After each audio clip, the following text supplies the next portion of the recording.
Everybody ready?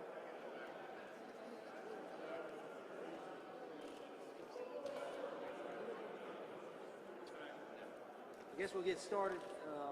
First thing I want to say is that one of the goals I think that the speaker and I had was to ensure that the process went smoother in the legislative process. And I think it went smooth for about 99.9% of the session.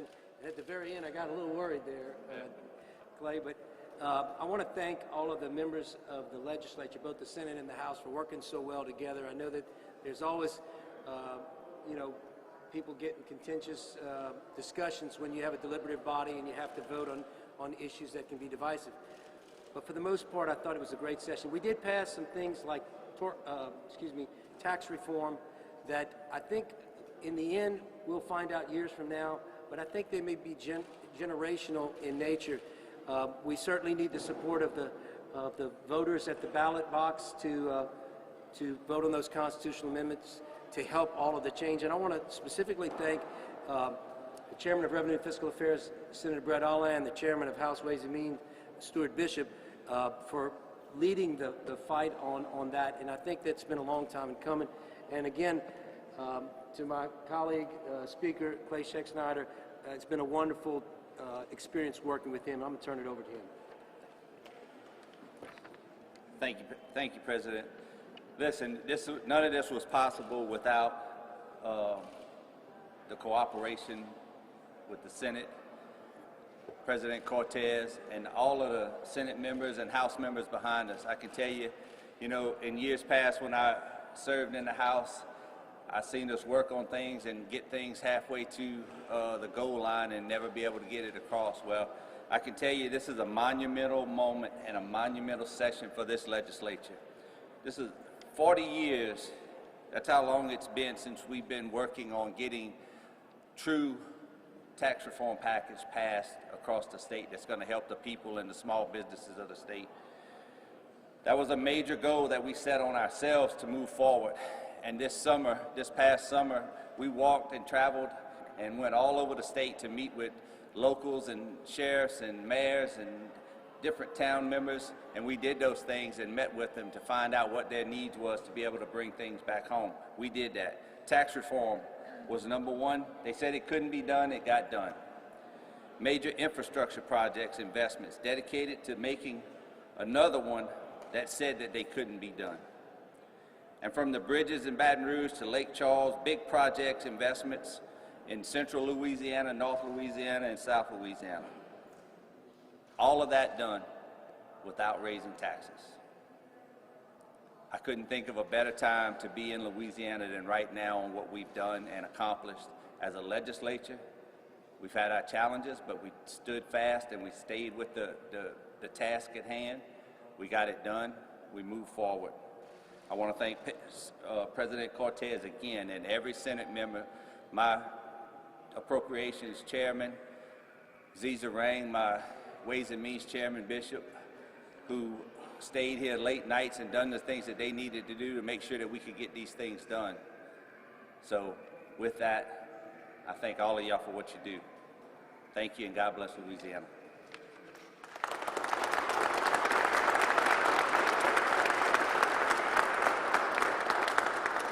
I think we would be remiss if we didn't talk a little bit about the American Rescue Plan. And I know Chairman Ziza Rang, who ushered that part through the appropriations process, and I don't know if Chairman Bodie White's here, but if you wouldn't mind, a little bit about what the investments we took, the money that came from the federal government. Thank you. Thank you, President Cortez, and also thanks to Speaker Schexnayder, who working together made some monumental achievements. In addition to the rescue dollars, we'd be remiss if we didn't recognize the bill that Senator McGee and Representative McGee and Senator Ward accomplished in terms of advancing infrastructure projects in Louisiana. And to complement that, what we've done with the American Rescue dollars, $1.6 billion, that is going to $500 million for infrastructure to match some of the work that they've addressed in their bill. We've also supported and shored up the unemployment insurance fund, $300 million going to that. Also repaying the debt that we borrowed, over the $190 million that we borrowed from the federal government, we're repaying that back. We're also putting significant dollars in terms of the port systems and addressing a lot of the needs, critical infrastructure to the state, that we're putting that money to good use. We're also going to have another tranche next session that I'm sure we're going to definitely find some critical projects and advance those as well. But again, thanks to the leadership, both the House and the Senate, and Senator Bodie White, who worked together both from their perspective on the Senate and in the House, working together. It's just amazing how much we can accomplish. And thanks to all of them, and appreciate all the work that we've done. Thank you. Yeah, I want to let Speaker Pro Tem McGee talk a little bit about the infrastructure package. Thank you, Mr. Speaker. It's a really big day for Louisiana. We're making our first critical investment in infrastructure. $300 million annually will go to building roads and bridges, mega projects, country roads, all the things that we need to do, and at the same time limiting our liability and making sure we don't end up in some sort of fiscal cliff. We did both. Our bill accomplished both things. It was accomplished really through the leadership of Senator Rick Ward.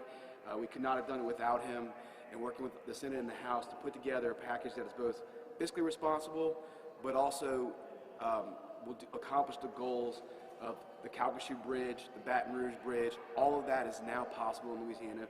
We can open up the economy. We're 47th in infrastructure, we're 50th in economy, and 514 puts us back on the path to getting out of 47th, out of 50th, and it can remove our current rating of a D in infrastructure into at least a C or B category. It's a big day for us. Thank you. Questions? So the governor's already said he's going to veto the permitless concealed carry bill and the transgender people's sports bill. I'm wondering if either of those bills might cause you all to come back and issue a veto over.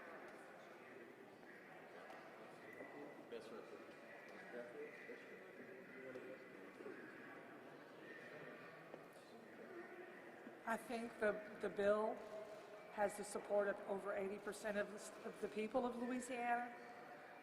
We demonstrated by our vote, which was a bipartisan vote on both houses, that it was an over 80% vote in support of the bill. The bill is to protect what women have worked for in over a generation. I was so proud of the way Representative Schlegel took it for her first bill and brought it home with that point in the House. So I would hope the governor would look at that before he would consider a veto.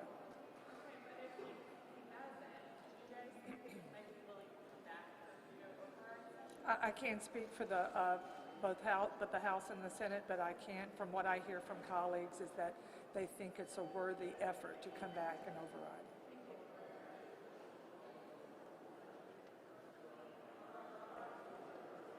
And look, one other thing we need to remind ourselves, none of this would have been possible without having a working relationship with the administration and the governor.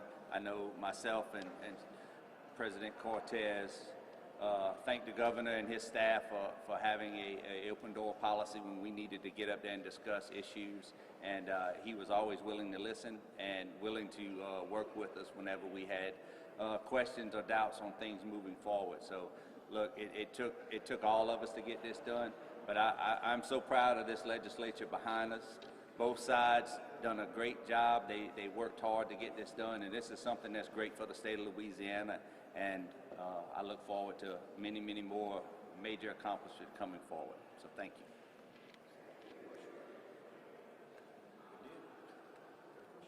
What kind of organized effort can we expect in terms of convincing voters to pass the package of taxes? Right, you and what's the question? What kind of approach, what can we expect in terms of the organized effort to convince voters to approve the tax? Well, first of all, let me say that this October, the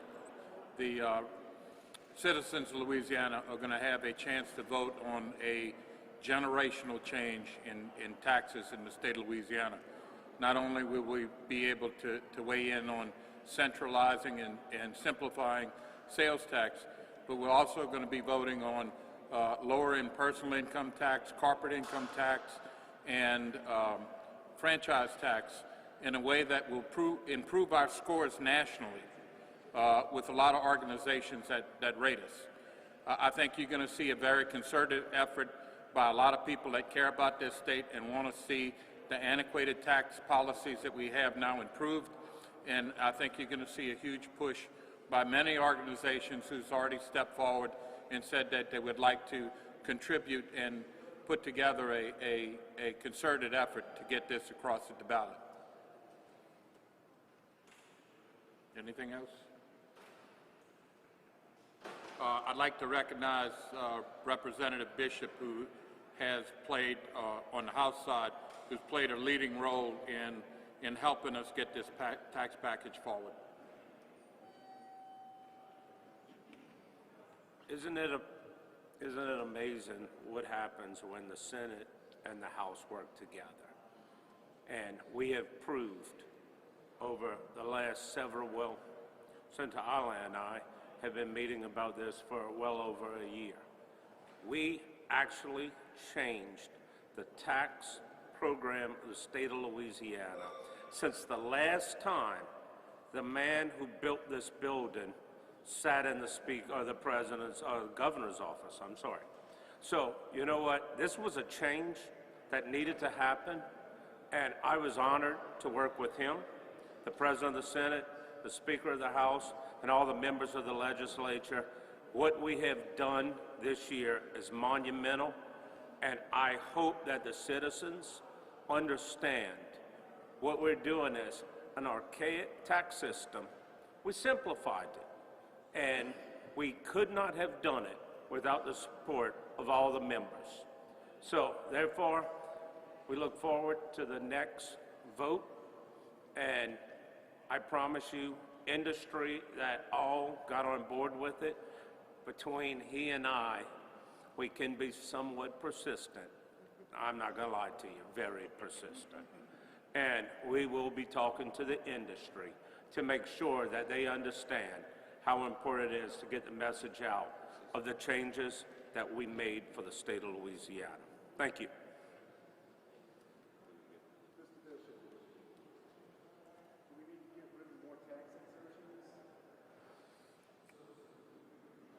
Ask me that next session.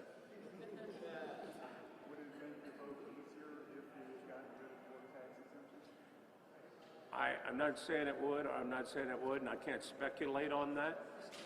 Yes, it was my bill, and I assure you that it's not the last time that you're going to see that bill as long as I still serve in this building. Any other questions?